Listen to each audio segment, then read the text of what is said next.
Meus irmãos, graça e paz, muito boa noite para aqueles que eu ainda não cumprimentei. Vamos meditar na palavra do Senhor, a partir do texto que se encontra no Evangelho de Marcos, capítulo 6, versos 45 a 52. Evangelho de Marcos, capítulo 6, versos 45 a 52, você pode acompanhar a partir de sua Bíblia ou pela projeção que está à sua disposição. Acompanhe a leitura com fé, reverência, gratidão no coração. Esta é a palavra de Deus que assim nos diz, Marcos 6, 45 até o 52.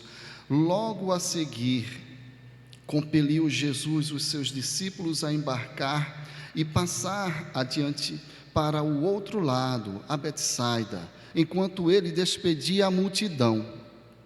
E tendo-os despedido, subiu ao monte para orar.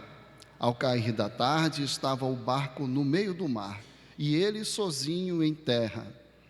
E vendo-os em dificuldade a remar, porque o vento lhes era contrário, por volta da quarta vigília da noite, veio ter com eles andando sobre o mar, e queria tomar-lhes a dianteira.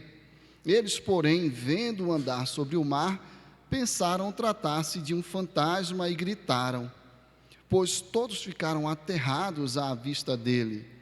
Mas logo lhes falou e disse: tende bom ânimo, sou eu, não temais.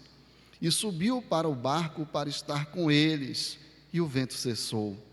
Ficaram entre si atônitos, porque não haviam compreendido o milagre dos pães, antes o seu coração estava endurecido. Bem, até aqui a leitura da palavra do Senhor. Meus irmãos, nós costumamos chamar os milagres operados por Cristo, e o fazemos porque a Escritura assim também o faz, nós aprendemos com ela, os textos do Novo Testamento nos ensinam a ver os milagres de Jesus como sinais. Por vezes eles são também descritos com este termo, sinais. Sinais de que o reino chegou, sinais de que ele era o Messias prometido. Muitas vezes esses sinais, esses prodígios, esses milagres, esses atos sobrenaturais, supranaturais, que vão além da ordem natural, que subvertem, não é, que transtornam a ordem natural, eram operados na presença das multidões, na presença dos seus opositores, na presença daqueles que precisavam destes sinais para entenderem, ou pelo menos terem a chance, terem a oportunidade, terem o testemunho de que o reino chegou. Por outras vezes, esses sinais ou estes milagres são operados em circunstâncias mais particulares. O texto que está aqui diante de nós, a partir do qual nós propomos nossa meditação desta noite, começa assim, não é? Logo a seguir o quê? Se na sua Bíblia, se você conta aí com essas notas editoriais, você vai perceber que o parágrafo anterior, o trecho anterior, se refere aí à primeira multiplicação de pães e peixes. Algumas Bíblias vêm com essa nota, outras não, mas, bem, o texto está lá, não é? E essas notas editoriais são uma espécie de sobretítulos, nos ajudam, né, a achar as passagens e tudo mais. Então, ele havia acabado de operar um grande sinal na presença da multidão que o ouvia. Você conhece a história? Se não conhece, me permita aqui apenas resumi-la, né? Jesus estava proferindo o seu ensino, estava falando, pregando, anunciando o seu evangelho às multidões, e os discípulos disseram: Senhor, olha, já está meio tarde, esse pessoal veio de regiões variadas, aqui é um lugar um pouco mais remoto, eles não vão achar onde comprar mantimentos, é melhor despedi-los para que voltem para casa. O Senhor Jesus interrompe a aula ao ar livre, né? E é hora do recreio, a hora da merenda. Vamos preparar um lanche. e ali ele opera o grande sinal, o milagre da multiplicação dos pães e dos peixes. As pessoas se fartam, não é? E tudo que sobra é recolhido em 12 cestos para que não houvesse desperdício. E depois desse grande sinal, nós temos Jesus compelindo a multidão, ordenando aos seus discípulos que passem ao outro lado, a Betsaida, enquanto ele se retira para orar. E aqui nós temos mais uma vez um milagre, Jesus andando sobre as águas, passando adiante dos seus discípulos para que com eles, ao barco, o vento cessasse e tudo se acalmasse. Nós temos aqui mais um sinal, mas não na presença das multidões. Esse sinal sinaliza, portanto, um outro aspecto. Estes já são seus discípulos, estes já creem, não é? Mas ele continua dando sinais. E parece-nos aqui que este milagre, este fato, esta ação de Jesus sobrenatural, sinaliza um outro aspecto de que o reino chegou. Sinaliza não só o seu poder sobre o mundo natural, subvertendo a ordem natural das coisas. Por exemplo, pessoas não andam sobre o mar. Mas aqui sinaliza o amor que está no coração dele. Esse texto nos levanta uma série de perguntas. Enquanto lia, enquanto estudava, meditava, me ocorreram algumas e eu quero compartilhar com você. Por exemplo, por que Jesus despediu a multidão logo após a multiplicação dos pães e dos peixes? O texto não nos diz diretamente, pelo menos. Por que Jesus compeliu também os discípulos a passar para o outro lado? Ele não só despediu as multidões, encerrou, não teve continuidade da aula após o breve recreio, período do lanche, da merenda, não é? Ele não reuniu mais os alunos, mandou todo mundo embora, inclusive os seus discípulos. Por que de uma hora para outra todo mundo deveria estar longe dele e ele vai orar? Porque você poderia responder as duas primeiras perguntas com: pastor, por que ele foi orar? Bem, isso responde para que ele despediu multidões de discípulos, mas não por quê. Mas ainda que o para quê nos ajude, por que esse para quê? Porque naquele momento ele muda o script, ele muda o roteiro, ele suspende o plano de aula, não é? E diz assim: é hora de orar. Se nós quisermos perguntar mais, por que Jesus simplesmente não ordenou que a tempestade cessasse, como já havia feito antes? A propósito, no final do capítulo 4, nós temos uma situação muito parecida, e ele fala para o mar se acalmar, os ventos lhe obedecem, os discípulos ficam atordoados: quem é esse que até o mar e o vento lhe obedecem? Porque ele simplesmente não deu a ordem. Por que andar sobre as águas, se ele podia simplesmente dizer: aquieta? Porque Jesus queria tomar a dianteira dos discípulos. Chamou sua atenção esse detalhe? Que agonia é essa? Que pressa é essa? Porque Jesus falou com os discípulos e não com o mar, como ele fez da outra vez. Note que ele não fala com o mar em nenhum momento. Ele fala com os discípulos. Talvez você tenha ainda outras perguntas, essas já são bastantes, não é? E já nos dão material suficiente para aprendermos muito esta noite acerca do amor de Cristo. E por que eu tenho falado deste amor?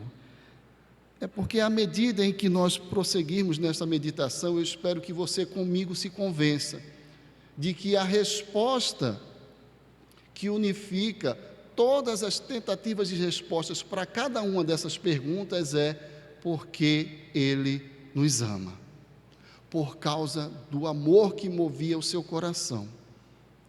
Porque Ele nos ama, Ele despediu a multidão. Porque Ele nos ama, Ele ordenou aos discípulos que eles passassem ao outro lado. Porque Ele nos ama, Ele foi orar. porque Ele nos ama. Ele não falou com a tempestade, mas falou com os discípulos, quis tomar-lhes a dianteira e tudo mais que nós perguntamos.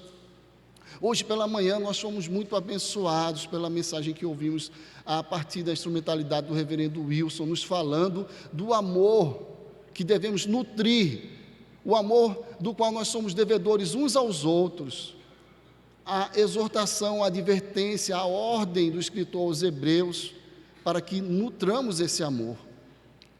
E agora nós vamos falar um pouco também sobre o fundamento último, a origem mesma deste amor. Nós amamos porque Ele nos amou primeiro. Nós amamos a Ele e aos demais, aos próximos, aos irmãos, à família da fé. Me parece que esta é a melhor resposta, e à medida que nós olharmos para esse texto com maior atenção, eu creio que eu e você vamos sair daqui convencidos de que a grande motivação é o amor de Cristo por nós, pela sua igreja. Ele que em amor ou cumpre o desígnio do Pai, que em amor nos predestinou para a adoção de filhos, conforme nós lemos em Efésios. Também em Efésios nós lemos que por causa da sua muita misericórdia e do seu muito amor, não é? Mas Deus, sendo rico em misericórdia e por causa do grande amor com que nos amou, nos deu vida em Cristo. Com amor eterno te chamei, com benignidade te atraí, nos diz o Senhor. A propósito, ninguém tem maior amor do que este, o de dar a alguém a sua própria vida em favor dos seus amigos, e nós somos seus amigos. Bem, seguindo a própria dinâmica que Marcos imprime no seu texto, me parece que, porque Jesus nos ama, o texto nos ensina que Ele jamais se desviou do caminho da cruz, e é isso que está aqui nos versos iniciais. Esta é a resposta para a pergunta: por que Jesus, após ter interrompido a aula, após ter saciado e operado um grande sinal, saciando a fome dos presentes, por que é que Ele despede todo mundo e se retira para orar? É porque Ele não queria se desviar do caminho da cruz. Note que Ele não apenas afasta a multidão, mas Ele também afasta a multidão dos discípulos. Ele não despede todo mundo junto. Ele despede a multidão, enquanto despede a multidão, fala para os discípulos: vão, tomem o barco, vão para o outro lado. Porque já começava a correr na multidão, e os discípulos não são tão diferentes da multidão. Eu e você não somos tão diferentes nas inclinações equivocadas, por vezes pecaminosas do nosso coração. Nós não somos tão diferentes da multidão. Não pensemos equivocadamente a nosso respeito. E Cristo percebe ali uma inclinação equivocada no coração da multidão, que poderia contaminar o coração também dos discípulos. Em outro evangelho, que nos narra também a multiplicação dos pães e dos peixes, no evangelho de João, no capítulo 6, nós temos uma informação que é muito preciosa para entendermos por que Jesus despediu ali discípulos e multidão.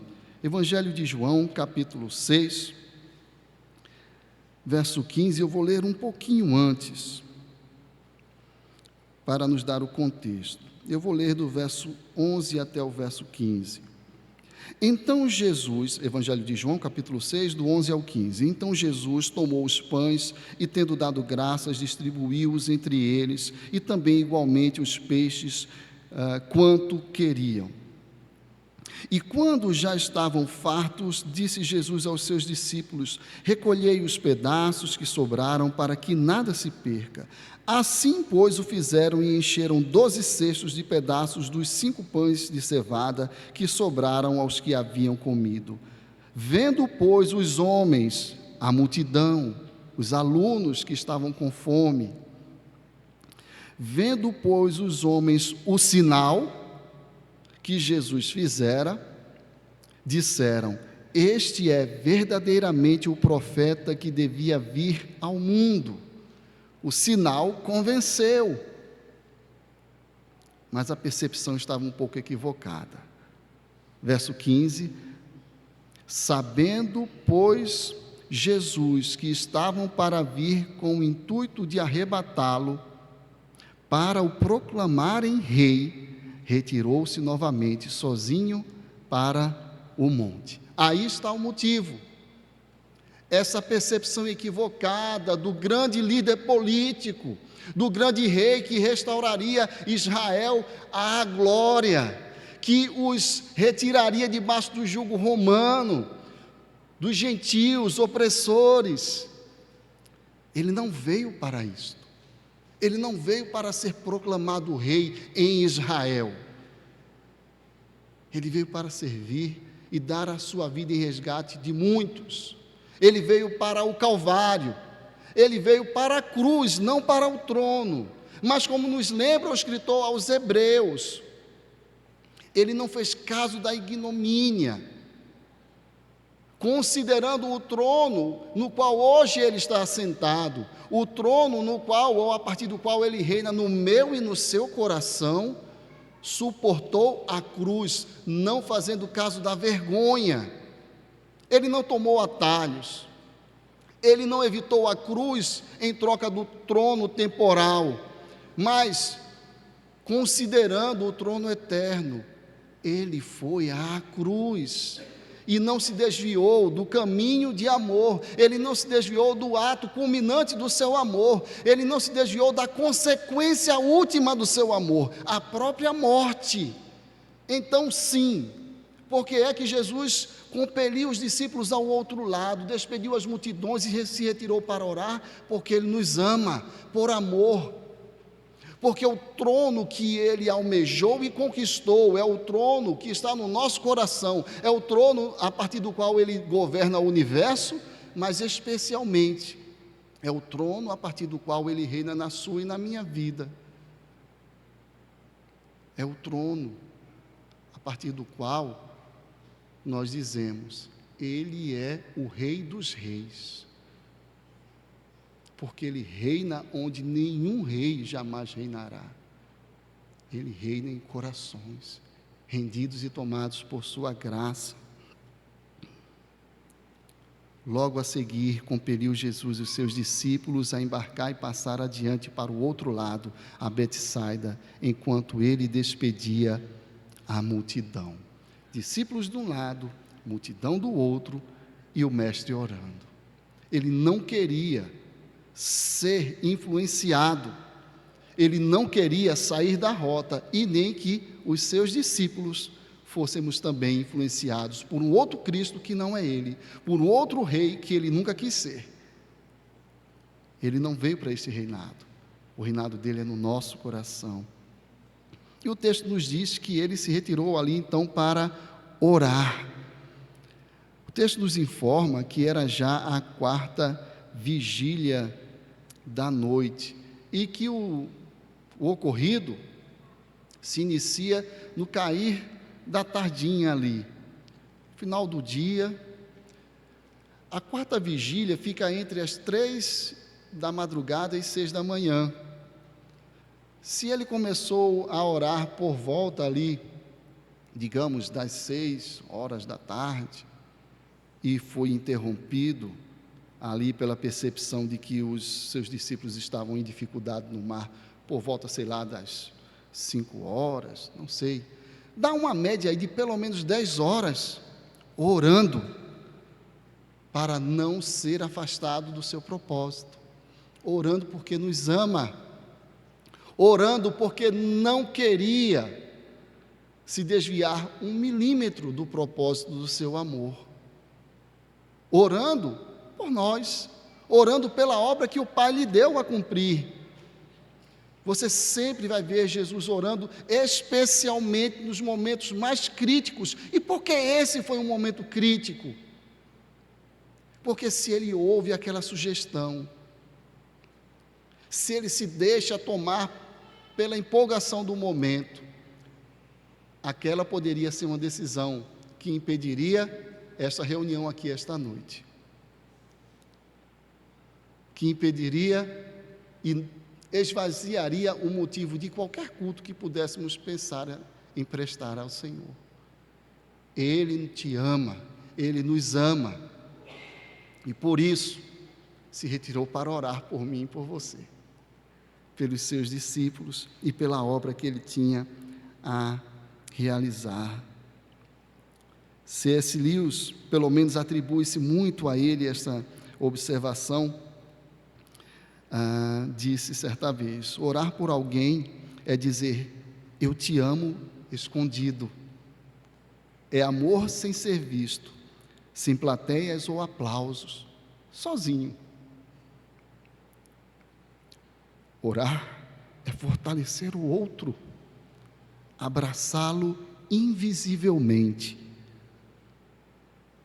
A título de aplicação, nós temos em primeira mão refrigério, regozijo, gratidão, até espanto e assombro, como nós somos amados, não é? A ponto de lembrarmos dos versos abençoados, não é?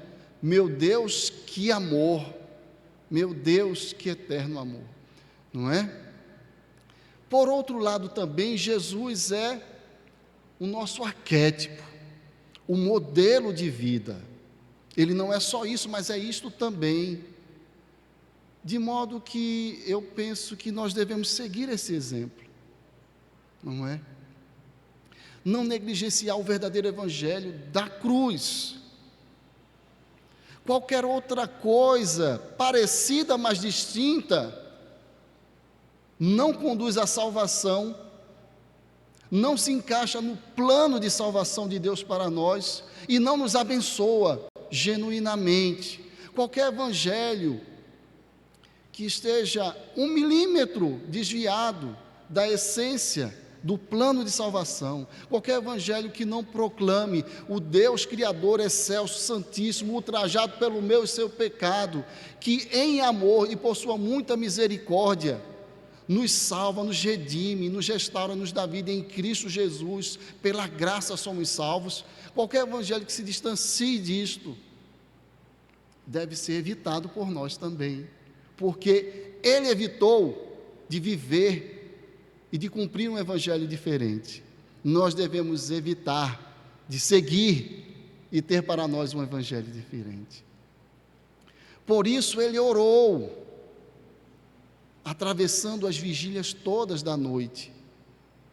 E o quanto nós temos orado uns pelos outros, o quanto temos orado agradecendo por este amor manifestado. Quem ama, ora. Quem ama Jesus, conversa com Ele. Quem ama os irmãos, conversa com Jesus acerca dos irmãos, das dificuldades, das dores, das lutas, da gratidão que sentimos pelas vitórias, pelas curas, pelo restabelecimento de famílias e assim por diante. Assunto é o que não falta. Nós não temos desculpas. Assunto é o que não falta.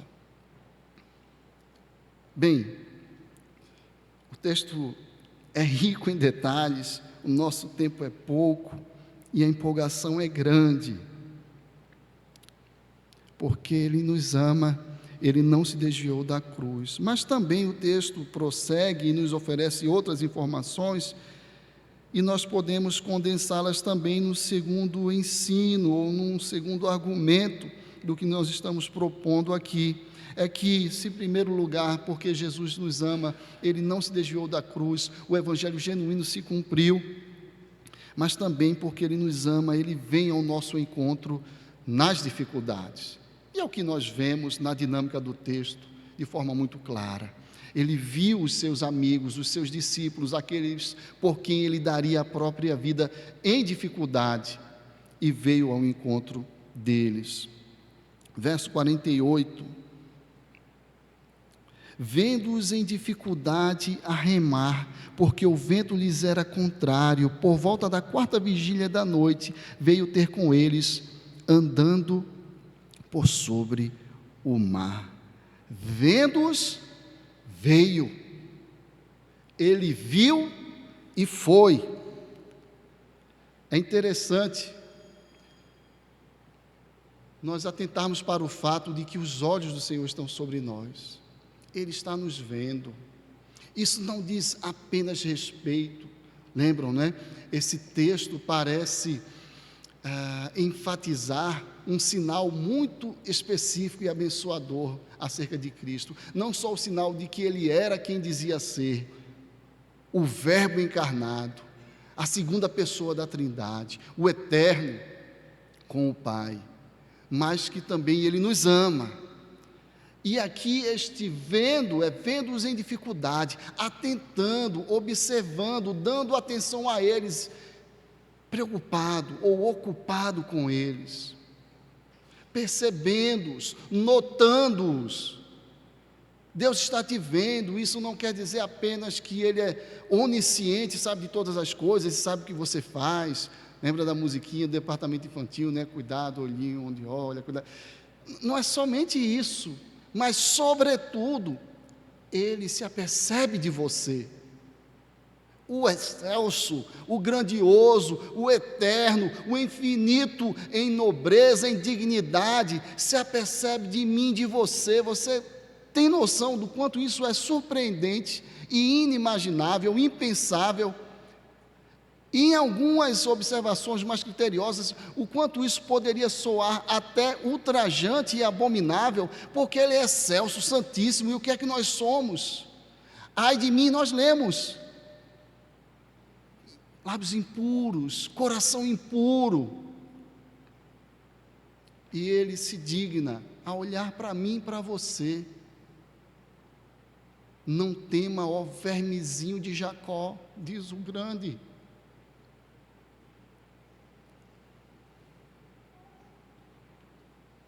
Deveria nos impactar mais saber que Ele olha para nós. Não é só que Ele é onisciente, está vendo tudo, não, é que Ele olha intencionalmente para mim e para você, com olhos de amor. A bênção invocada, o Senhor te abençoe e te guarde, que o Senhor faça resplandecer o rosto sobre ti, que Ele olhe para ti com benevolência, que a recede, que a graça, a misericórdia, a bondade gratuita e imerecida e totalmente especial do Deus da aliança está sobre mim e sobre você. Ele olha para nós com favor. Deveria mexer mais conosco, não só para a gente pensar, nossa, Ele está vendo, isso também, mas para sermos impactados e pensarmos, meu Deus, que amor, o Senhor dedica tempo e atenção a mim, Senhor.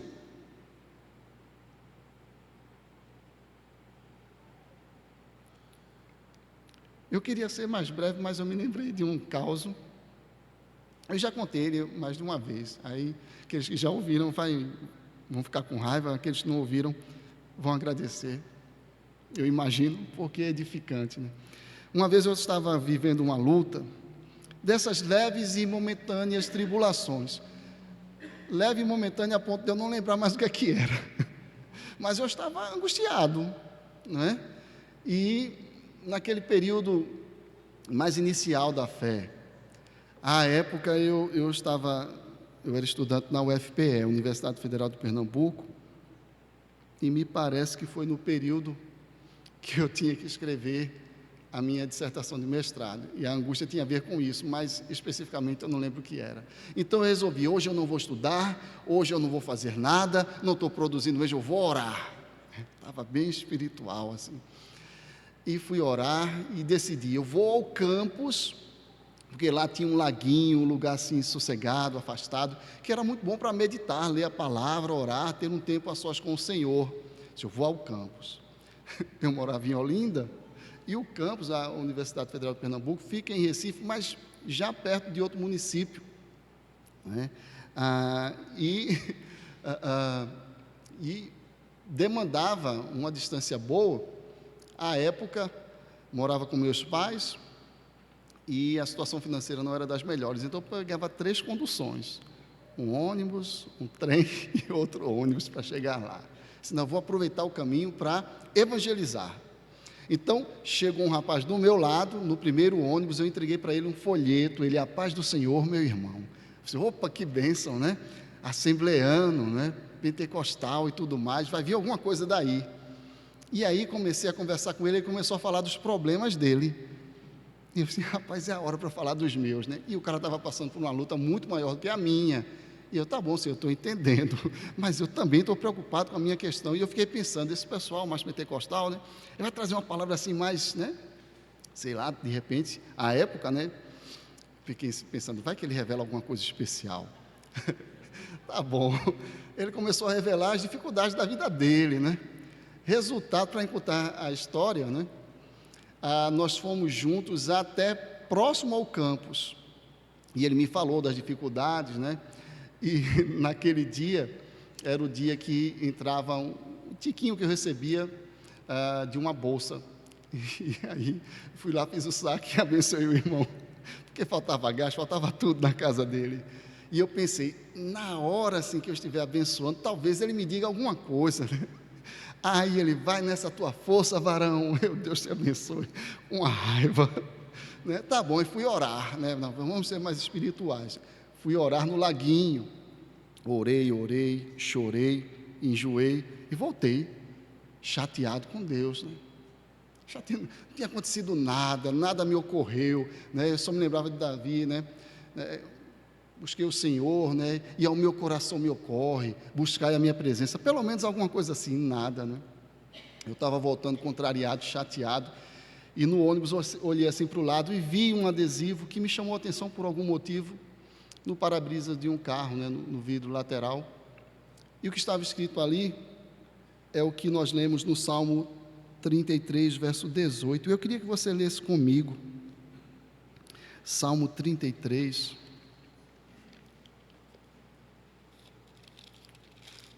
verso 18.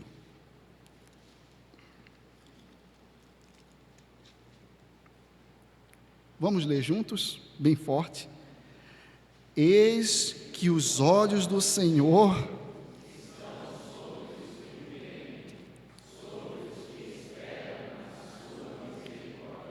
amém.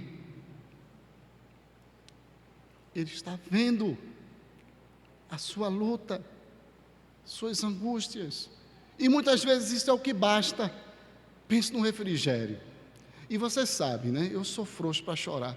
Pense num rapaz bonito, tudo mais, né? Mas pagando o maior mico no ônibus. O bonito fica por minha conta, né, meus irmãos? Não vou ficar, né? Eu tenho que me depreciar, não, né? Chorando no ônibus, né? As pessoas olhando assim, será que ele está passando por alguma coisa, né? Estava mesmo, mas naquele momento era de alegria. Senhor, eu entendi, muito obrigado. O Senhor está comigo, está vendo. Bem, mas ele não somente, né? Não somente vê, ele vê e vem, não é? Vendo-os, veio ter com eles, verso 48. E vendo-os em dificuldade, a remar, porque o vento lhes era contrário, por volta da 4ª vigília da noite, enquanto orava por eles, veio ter com eles andando por sobre o mar. Essa dinâmica de uma pequena passagem parece resumir a dinâmica mesma da narrativa maior das Escrituras. O Deus que vinha na viração do dia ter com o casal, o Deus que veio quando o casal pecou, o Deus que prometeu que viria e continuou vindo, o Deus que esteve com o seu povo, representado pela arca da aliança, da presença bendita do Senhor, o tabernáculo, o templo, e enfim o Verbo se fez carne, habitou, tabernaculou, conviveu, morou conosco. Ele veio, mora em nós pelo seu Espírito. Ele também nos disse, não é? Vou preparar-vos lugar e virei. Quando eu for e preparar lugar, voltarei e vos receberei para mim mesmo, para onde eu estiver, estejais vós também. É um constante vir do Senhor. E nós somos aqueles que oramos, vem Senhor Jesus, Maranata. E Ele tem vindo. Ele tem vindo e Ele tem rompido o natural, né? O texto nos diz que Ele andava sobre o mar. Bem, isso me chama a atenção por dois aspectos, né? Parece que aqui nós temos Jesus não só fazendo algo sobrenatural, mas também algo excepcional. Você é pastor redundante, né? Tudo que é sobrenatural é excepcional. Sim, mas eu digo sobrenatural para nós e excepcional para ele. Em que outra situação, em que outro episódio você vê o relato de Jesus ter andado sobre o mar? Você vê isso relatado em outro evangelho, mas é a mesma situação, é a mesma ocasião, só foi nesse dia, é só essa vez, era excepcional, não é? Então, ele não mede esforços, ele não poupa do seu poder. Isaías nos lembra, não é? Que ele nos sustenta com a sua destra fiel.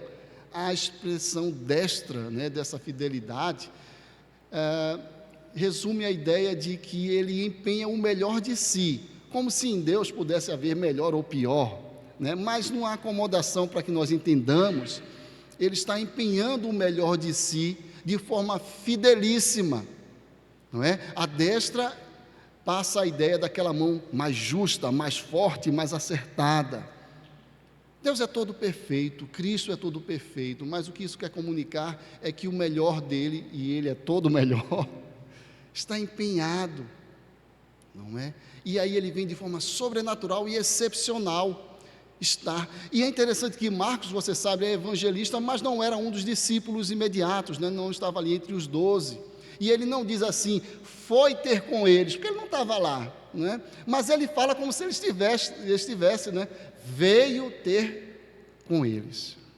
Eu não estava lá, então ele não veio ter conosco, são eles, mas ele veio, eu me sinto lá, e você também pode se sentir e se reconhecer neste barco, que ele vem ter conosco, nós sabemos disso, ele tem estado conosco nas nossas lutas. Então, porque Jesus nos ama, ele não se desviou da cruz e nem se desviou de nós, ele vem ao nosso encontro, ele vem, empenha-se para estar conosco, ele vem para as nossas necessidades, né? Novamente, a título de aplicação, isso deve trazer espanto e alegria ao nosso coração, saber que estamos cercados deste amor. Por outro lado, junto com isso, não é? Nós que queremos seguir o exemplo do Mestre, não é? Embora não possamos andar sobre as águas, não é? Não podemos fazer o sobrenatural, mas podemos fazer o excepcional, não podemos? Aquilo que não costumamos fazer, dar um pouco mais, servir um pouco mais, fazer um pouco melhor. Por que não? O que nos impediria, a não ser o pecado? Não é? O que nos impediria, diante de um exemplo tão impactante, tão arrebatador? Bem, em terceiro lugar, para o seu alívio, caminhando para o final, porque Ele nos ama, nós não precisamos temer. Não é? Então, nós temos caminhado por aquelas perguntas, eu imagino que elas estão sendo respondidas aí na sua cabecinha, como na minha, no nosso coração, não é? Por que é que Ele fez isso? Porque nos ama, e o texto vai mostrando que é isto mesmo. Então, Ele não se desviou da cruz, se afastou dos discípulos, afastou os discípulos da multidão, evitou que o erro contaminasse, foi orar, orou por nós, veio em direção aos seus discípulos, tem vindo em nossa direção, e porque Ele nos ama, portanto, nós não precisamos temer. Verso 47 nos mostra um cenário sombrio, ao cair da tarde, ou seja, a noite chegou, o momento das trevas, não é? A escuridão, num contexto rural, não é? E antiquíssimo, né? 2000 anos passados. Então, chega a noite, a escuridão é total, não é? É o horário das trevas. Ao cair da tarde, estava o barco no meio do mar, aproximadamente 10 quilômetros naquela travessia, 50 para voltar, ou 5 para voltar, 5 para ir, tanto faz como tanto fez, o mar estar arredio, no meio da travessia, tudo ia mal. Ao cair da tarde, tudo escuro, o barco estava no meio do mar e ele sozinho em terra. Para completar, Jesus não estava no barco, não estava com eles ali e estava orando por eles. E aí nós temos Marcos dizendo que então o Senhor Jesus, vendo a dificuldade dos seus discípulos, dos seus amigos, daqueles seus amados, vendo que o vento lhes era contrário, vendo que a dificuldade era grande, veio ter com eles andando sobre o mar e queria tomar-lhes a dianteira. Novamente, uma das perguntas que nós fizemos, não foi? Por que ele queria tomar a dianteira? Para mostrar o quanto era poderoso? Não. A essas alturas, eu e você já estamos entendendo com muita clareza, ele queria ser visto por aqueles que ele amava. Eles estavam indo para o outro lado, eles não estavam vendo o Senhor os via, e ele queria lhes tomar a dianteira, ser visto por eles, para dizer-lhes, como nos informa o texto, aquelas palavras benditas: tende o bom ânimo, sou eu, não temais. Nós não precisamos ter medo, porque este amor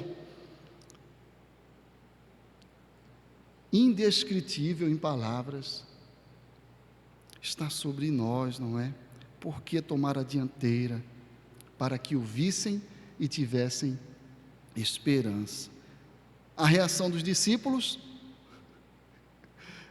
a mais anticlimática possível, né? Quando vem, meu Deus, é um fantasma, agora que a gente está perdido, né? Às vezes é difícil discernir o Senhor Jesus em meio às tribulações, não é? Nós estamos tão tomados da preocupação conosco mesmos, tão tomados pelo desejo de que a circunstância seja transformada, e aí sim eu vi a mão de Deus, não é? Porque Ele curou, porque Ele atendeu aquele anseio, porque Ele restabeleceu, porque Ele restaurou, porque Ele preservou. E quando esta preservação, essa restauração, esta cura, este livramento não vem, nós não enxergamos Cristo ali. Então, em meio à tempestade, um homem aparece. Não era razoável, ele poderia ter mandado o mar se acalmar, como ele fez da outra vez, e nós ficamos tão espantados, mas aqui ele não faz isso, e ele fala com eles: tende bom ânimo, sou eu, não temais. Essas palavras que têm ao longo da história do povo de Deus acalmado o nosso coração tantas vezes. Quantos servos e servas do Senhor ouviram essas palavras benditas e tiveram o coração tratado? Por que é que Jesus falou com eles e não falou com o mar? Porque Ele não disse aquieta-te, mas nos mandou sossegar o coração. Tende o bom ânimo, não sou eu, não temais. Meus irmãos, a lição é óbvia, não é? É porque, e nós sabemos disso pelas Escrituras e pela nossa experiência, muitas vezes, às vezes mais do que nós gostaríamos, muitas vezes o Senhor não quer mudar a circunstância, Ele quer nos mudar, não é? E a própria circunstância é um meio para isso. Em meio àquela tribulação tremenda, o Senhor vem, se apresenta, é confundido com um fantasma, não se ofende e tranquiliza-lhes o coração. Desta vez Ele não fala ao mar, Ele fala ao coração dos aflitos, no meio da tribulação. Nem sempre o que Deus quer fazer é o que nós gostaríamos que Ele fizesse. Então aquela oração, respondida com o silêncio ou com o não, foi ouvida e foi atendida, talvez não da maneira que nós gostaríamos. Um dia a oração pela cura será respondida com um não, não é? A menos que o Senhor Jesus volte antes, todos nós que aqui estamos, eventualmente, seremos frustrados quando estivermos orando por alguém que desejamos que seja curado, e o Senhor toma para si. Ele ouviu esta oração, Ele respondeu, e a resposta não foi o que nós esperávamos. E é ali que nós ouvimos: tende bom ânimo, sou eu, não temais. Não é? Ele tem tudo nas mãos. Nós podemos descansar. Então, como diz a musiquinha, com Cristo no barco, tudo vai muito bem. O verso 51 nos diz que ele subiu para estar com eles. E aí sim, as circunstâncias mudaram, porque os corações já estavam transformados, não é? Pelo menos alguma transformação já havia começado. E subiu para o barco para estar com eles, e o vento cessou. Ficaram entre si atônitos, porque não haviam compreendido o milagre dos pães, antes o seu coração estava endurecido. E isso explica porque Jesus estava tão preocupado em não deixar-lhes ali, sob a influência das multidões. Mas esses corações experimentaram algo novo com Cristo. Ele esteve com eles na tribulação, ele esteve com eles na luta, na dor. Então, é nessas horas que nós podemos fazer coro com o salmista, com Davi, e podemos dizer: ainda que eu ande no vale da sombra da morte, não temerei, porque tu, complete, estás, amém, não é? Deus não poderia, de outra forma, ampliando aquela circunstância para o plano mais geral, Deus não poderia ter posto fim no mal com o estalar dos seus dedos, com o sopro das suas narinas, ou como qualquer outra forma que Ele quisesse, porque toda essa epopeia do pecado, do sofrimento, da morte do Redentor, sua ressurreição, para enfim novos céus e nova terra. Porque o próprio Deus experimentar, viver o sofrimento, porque isso revela mais plenamente o seu amor, não é? Então, meus irmãos,